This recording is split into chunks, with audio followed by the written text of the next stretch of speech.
आज करमाळा तहसील इथे आपण ठिय्या आंदोलन केलं होतं. काय नेमकं त्याचा मार्ग निघलाय का आपण सोडलंय का? आपण ठिय्या आंदोलन करमाळा तहसीलला करणार होतो. सकाळी 9-9:30ला घराच्या बाहेर पडताच 20-30 पोलिस दिसले अचानक.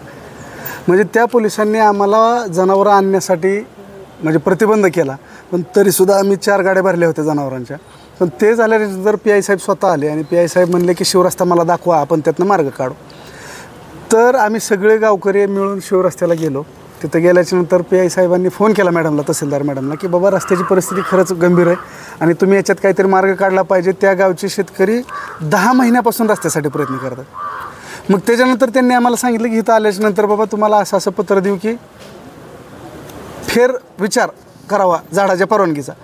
तर झाडाची परवानगी घेणं ही तर माझा रोल नाही आणि ती महसूलला परवानगी नाकारली वन विभागाने.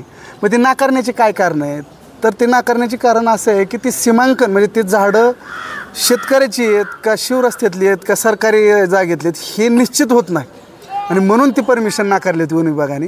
मग त्याच्यानंतर आम्हाला इथं आल्यानंतर एवढंच पत्र पाहिजे होतं की बाबा तुम्ही झाडाच्या परमिशनचं आमच्या मागं लावू नका कुठं. तुम्ही आधी सीमांकन करून घ्या, तुमची आम्हाला ती हद्द निश्चित करून द्या. तुम्ही गट मोजा अगर नका मोजू पण शिवरस्त्याचं 33 फूट तरी निघेल ना. मग तेवढं हद्दीने खुणा निश्चित केल्याच्या नंतर जर त्याच्यात झाडं आली तर आपल्याला भूमी अभिलेखकडून पत्र मिळेल की बाबा ही शिवरस्त्याच्या मध्ये झाडं आहेत आणि त्याची परमिशन सरकार देईल. पण जे बाधित शेतकरी आहेत ते जर शेतकरी म्हणले की बाबा ही जर रस्त्याचं ही जी झाडं आहेत त्यांच्या उतार्यात झाडं लागू आहेत ती, मग पीक पाण्यात जर उतार्यात ती झाडं लागू असली तर वन विभागाने थेट सांगितलं की ती झाडं त्या शेतकऱ्याची असं सिद्ध होतं. म्हणून आम्हाला त्या झाडाच्या परवानगीत न अडकता आम्हाला हेतू हा होता की ते सीमारेषा आधी निश्चित करा. आणि तसं आल्यानंतर लोकरे साहेबांनी पॉझिटिव्ह रिस्पॉन्स दिलाच. साहेबांनी स्वतःहून प्रयत्न करून पूर्ण परिपत्रक म्हणजे आजपर्यंत 10 महिन्याच्या कालावधीत जितक्या वेळा आंदोलनं करावी लागली, जितक्या वेळा ह्याचा पाठपुरावा केला, त्यात समाधान आज फक्त एवढंच झालं की शासन निर्णय जोडून साहेबांनी आम्हाला पत्र दिलं. म्हणजे नायब तहसीलदार आहेत ते तरीसुद्धा तहसीलदारांच्या वरचं त्यांनी काम केलं आणि सगळं पारदर्शी केलं की कुठल्या नियमानुसार भूमी अभिलेखनी ते मोजून द्यायला पाहिजे आणि सीमारेषा निश्चित करायला पाहिजे.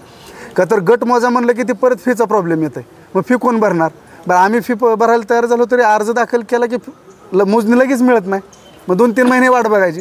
त्यापेक्षा आज आम्ही 18 तारखेच्या भूमी अभिलेखनी आम्हाला खुणा निश्चित करून द्याव्यात आणि 18 नंतर 2-3 दिवसाची तारीख घेऊन त्या रस्त्याचं काम चालू होईल अशा पद्धतीचं साहेबांनी पत्र त्यांनी दिलं आहे आम्हाला. आणि आम्हाला आशा आहे की 10 महिन्यात तहसीलदारांनी जितक्या वेळा फसवलं, आता 11वा महिना चालू झाला त्याच्यात नायब तहसीलदारकडून आमची फसवणूक होणार नाही आणि शेतकऱ्याला रस्ता खुला होईल एवढीच आम्हाला यांच्याकडून अपेक्षा. तुम्ही या ठिकाणी गेल्या बऱ्याच तासापासून 3.5 तासापासून बसलो आहे आम्ही. म्हणजे बसण्याचा उद्देश एवढाच होता की तिथून येताना इथपर्यंत आम्हाला माहीत नव्हतं की आम्हाला इथं काय पत्र मिळणार आहे. कारण पत्र मिळणं हा हेतूच नव्हता. PI साहेबांनी सांगितलं की ती तुमचा रस्त्याचा मार्ग निघतोय म्हणून आम्ही विश्वास ठेवून आलो होतो आणि हिथून मागे 10 महिने विश्वासच ठेवत आलो आहे. आमचं हे 5वं आंदोलन आहे. 21 शेतकऱ्यावर गुन्हे दाखल आहेत. 5वं आंदोलन 21 शेतकऱ्यावर गुन्हे दाखल, आमरण उपोषण, रस्ता रोको. महसूल मंत्र्यांना भेटलो, आयुक्तांना भेटलो, कलेक्टर साहेबांना भेटलो. इतक्या प्रोसेसनंतर एवढा बंच झाला ह्या केस फाईलचा शिवरस्त्याचा तरीसुद्धा रस्ता होत नाही आणि क्षुल्लक अडचण आहे फक्त सीमा रेषा. म्हणजे हद्दी खुणा निश्चित झाले की ना झाडांची अडचण येते ना शेतकऱ्याची कुठल्या तक्रार आहे. पण हद्दी खुणा निश्चित करताना पारदर्शी झालं पाहिजे. शेतकरी सगळा हुशार आहे. बा तुमचा गट मोजला आहे 2010ला, 15ला, 20ला तर त्या गटाच्या स्केलवरून तर माप काढू शकता ना. तुमच्या रस्त्याच्या फ्रंट तुमचा 200 मीटरचा आहे. मग 200 मीटर ह्या बाजूच्या शेतकऱ्याचं टाकलं, ह्या बाजूच्या शेतकऱ्याचं जे काय त्या स्केलनुसार असेल ते टाकलं तर मध्ये जी जागा शिल्लक राहते ती आमची शिवरस्ता आहे. पण ही गोष्ट करायला तहसील कार्यालयाला 10 महिने गेले आणि आज आम्हाला नायब तहसीलदारांकडून किमान त्याची पोचपावती तरी मिळाली की त्यांनी त्या हद्दी खुणा निश्चित करण्याचा आदेश काढला. पण हे 10 महिने कशासाठी, काय काय कारण काय? आता ह्याची कारणं जर तुम्ही तहसीलदार मॅडमला विचारलं तर बरं होईल. पण सुरुवात आमची झाली त्यावेळेस आम्ही आमरण उपोषणानं केली. फक्त आम्हाला मुरुम टाकायचा होता. पण मुरुमाच्या परवानगीपासून ज्या दिवशी तहसीलदार मॅडमच्या लोक तिथं आली त्याच्या दुसऱ्या दिवशी रस्ता साहेब बंद झाला. म्हणजे दुसऱ्या दिवशी रस्ता पूर्ण बंद झाला. त्याच्यानंतर आम्ही कलेक्टर साहेबांना भेटलो. कलेक्टर साहेबांनी तहसीलदार मॅडमला आमच्यासमोरून फोन लावला आणि सांगितलं की ज्या शेतकऱ्यानं तिथं चारी मारून लोकांचा रस्ता अडवला त्याच्यावर तुम्ही पहिले गुन्हा दाखल करा आणि शेतकऱ्यांचा रस्ता चालू करून द्या. पण तसा आदेश असताना तहसीलदार मॅडमने तो आदेश पाळला नाही. मग तिथून आमच्या मनात पालचूक चुकाय चालू झाली की अरे बाबा कलेक्टरांचा आदेश तहसीलदार मॅडम पाळत नाहीत. मग तिथून पुढं आम्हाला त्यांनी लेखी आश्वासन दिलं की रस्ता करून देऊ. मग नाही झाल्यानंतर आम्ही दुसरं आंदोलन पुकारलं, रस्ता रोको केला, गुन्हे दाखल झाले. त्याच्यानंतर त्यांनी लेखी दिलं. लेखी दिल्यावर परत पुढच्या शेतकऱ्यांनी त्याच्यावर स्टे घेतला तोपर्यंत. मग स्टे घेतल्यावर परत मॅडमने आम्हाला आश्वासन दिलं की स्टे निघाला की आपण करू. मग तो स्टे त्या रस्त्याच्या संदर्भात नाही किंवा स्टेमुळं रस्ता करण्याचा अडथळा निर्माण होता असं कुठे त्याच्यावर उल्लेख नव्हता. पण त्यासाठी तहसीलदार मॅडमला सरकारी वकिलांचं पत्र पाहिजे होतं, जिल्हा सरकारी वकिलांना. त्याच्यासाठी आम्ही बार्शीच्या कोर्टात सत्र न्यायालयात हेलपाटे मारले. ते पत्र मॅडमला आणून दिलं. ते पत्र आणल्यानंतर भूमी अभिलेखवाल्यांनी आम्हाला शब्द दिला होता तहसीलदार मॅडम पुढं की जर बाबा ह्या गटाचा आणि ह्या शिवरस्त्याचा काही संबंध नसेल तर आम्ही तुम्हाला मोफत मोजणी करून देऊ. आम्ही ते पत्र आणलं आणि युटर्न घेतलं भूमी अभिलेखवाल्यांनी. ते म्हणले की आता पैसे भरावे लागतील. मग पैसे भरायचं म्हणले की तहसीलदार मॅडमने आम्हाला सांगितलं, आमची दया केली की आपण मोफत प्रस्ताव करू. मग मोफत प्रस्ताव टाकला, तो महिनाभर अडकला तिकडं. आणि मोफत प्रस्ताव टाकल्यावर शेवटी डिप्टी कलेक्टर साहेबांना मी भेटलो आणि त्यांना म्हणलं महिनाभर झालं, शाळा सुरू होत आहेत मुलांच्या, चिखलाचा रस्ता आहे तो चालू झाला पाहिजे, कशासाठी अडकतंय. तर डेप्युटी कलेक्टरनी सांगितलं की जो गट तुम्हाला मोजायचा आहे, जो गट बाधित आहे तो ह्यात मेन्शनच नाही. म्हणजे ह्याचा अर्थ आपण काय घ्यायचा की मोफत मोजणीच करायचं नाही, नाही रस्ताच करायचा नाही तहसीलदार. मग आम्ही तिथून रात्री 11ला सोलापूरहून आलो आणि मी रात्री 11ला तसंच मुंबईला गेलो. दुसऱ्या दिवशी सकाळी 10 वाजता महसूल मंत्र्यांना भेटलो. महसूल मंत्र्यांनी इंडोसमेंट दिली की हा रस्ता करून द्या, ह्याच्यावर कारवाई योग्य करा.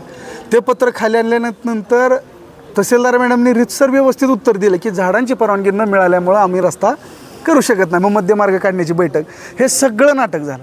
आणि त्याच्यानंतर आजची परिस्थिती अशी आहे की त्या पत्रावर, महसूल मंत्र्याच्या पत्रावर ह्यांनी सांगितलं खरं की वन विभागाने परवानगी नाकारली, पण वन विभागाने परवानगी नाकारून 1.5 महिना झाला पत्राचा. आणि मागच्या 15 दिवसापूर्वी मॅडमनी तिथं महसूलची 6 माणसं लावली, भूमी अभिलेखची 4 लावली, ती 10, आम्ही 50 शेतकरी, आमची वाहनं.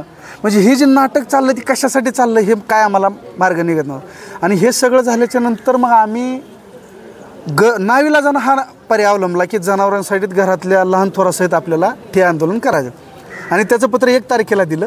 4 तारखेला आम्ही आयुक्त साहेबांना भेटलो, त्यांना सांगितलं असं पत्र दिलं. 4 तारखेला 3:30ला आयुक्तांना भेटल्यावर आयुक्तांनी 1 तासात कलेक्टरांना मेल केला आणि कलेक्टरांनी मेल तहसीलला केला. म्हणजे आयुक्तांना वेळ मिळाला की ह्या केसला वेळ द्यायला, पण तहसीलदार मॅडमला मिळाला. आणि त्यांच्या पत्रावर मला काल पत्र काढलं तहसीलदारने की सदर रस्त्याची वन विभागाने परवानगी नाकारली असल्यामुळं सद्यस्थितीला रस्ता करता येणार नाही. मग 1.5 महिन्यापासून मॅडम आम्हाला बोलून का फसवत होत्या की वन विभागाची परवानगी मिळाल्यावर आपण रस्ता करू. आणि त्याची चीड निर्माण होऊन आजचं आंदोलन होणार होतं. पण आजच्या आंदोलनात सकाळीच आम्हाला पोलिसांनी अडवल्यामुळं ते तिथं थांबलं आणि त्यातूनसुद्धा त्यांनी मध्यस्थी करण्याचा प्रयत्न केला. म्हणून आम्ही इथपर्यंत आलो. आणि इथं आल्याच्यानंतर मार्ग निघायची परिस्थिती दिसली नाही, म्हणून आम्ही तहसील कार्यालय ताब्यात घेतलं आणि दुपारी 2 वाजल्यापासून आमचं ठिय्या आंदोलन चालू होतं. त्या ठिय्याला पर्याय म्हणून आपले नायब तहसीलदार लोकरे साहेबांनी असा मार्ग काढला की 18 तारखेच्या आत तुम्हाला त्या शिवच्या गट मोजणे नाही, शिव काढून द्यायची भूमी अभिलेखनी. गट कुणाचा कुठे ह्याच्याशी आम्हाला देणं घेणं नाही. शिवेच्या हद्दी खुणा निश्चित करायच्या आणि 18 तारखेनंतर 2-3 दिवसात बंदोबस्त घेऊन त्या रस्त्याचं काम चालू होईल असं पत्र आम्हाला दिलं आहे. आता याच्यावर कशी कारवाई होते ती आपल्याला 8 दिवसात कळेल. आता तुम्ही म्हणला की 8-10 वेळेस पोचवलं आहे, ह्या वेळेसचं काय तसं समाधान होईल? नाही, पण ज्या मेन तहसीलदार आहेत ना त्या रजा टाकून गेल्यात. म्हणजे ज्या दिवशी आंदोलन आहे आम्ही पत्र 1 तारखेला दिले, तहसीलदार निघून जातात. म्हणजे त्यांना किती आत्मीयता आहे शेतकऱ्याच्या प्रश्नाबद्दल, ही सगळ्यात वाईट गोष्ट आहे. जे पत्र मिळालेलं आहे आपण सांगितलं त्याच्या आधी आम्ही 8-10 वेळेस आम्हाला आश्वासन हो बरोबर पत्रांचा बंच झालेला झालाय, बरोबर सगळं निवेदनांचा. मग आता हा सुद्धा त्या बंचमध्ये जाईल का, कसं पूर्तता होईल ते आपल्याला आपले तहसीलदार साहेब सांगतील. पण आमची अपेक्षा आहे की 10 महिने शेतकरी जो खोळंबला आहे, शेतकऱ्याच्या घरची अडचण आहे, गुराढोरं रानात नेता येत नाही, ती 5 किलोमीटर लांबून राऊंड मारावं लागतं, दुधाच्या केटल्या खांद्यावर व्हावं लागते. एवढी वाईट अवस्था आहे. तिथं येऊन बघितलं तर अक्षरशः लक्षात येतं, डोळ्यात पाणी येतं. घरातल्या महिला गुडघे इतकी साडी वर करून चालावं लागतं चिखलात. म्हणजे दया येण्यापेक्षा स्वतःची किळस येते की आपण ह्या महिलांना न्याय देऊ शकत नाही. आणि म्हणून 10 महिने झाला आम्ही पाठपुरावा करतो. नाहीतर दुसऱ्या दिवशी रस्ता स्वतः नेटाने केला असता जर भांडण अशी परिस्थिती करावी. म्हणजे आम्ही सनदशीर मार्गाने करायला जातो आहे ना, आम्हाला पत्रावर पत्र देऊन कागदाच्या फेऱ्यात अडकवलं जातं आहे. पण ह्यावेळेस तशी परिस्थिती होणार नाही अशी आशा करू. आणि जर तशी परिस्थिती झालीच तर भविष्यातलं आंदोलन हे कलेक्टर कार्यालय किंवा मंत्रालयात 100% होईल.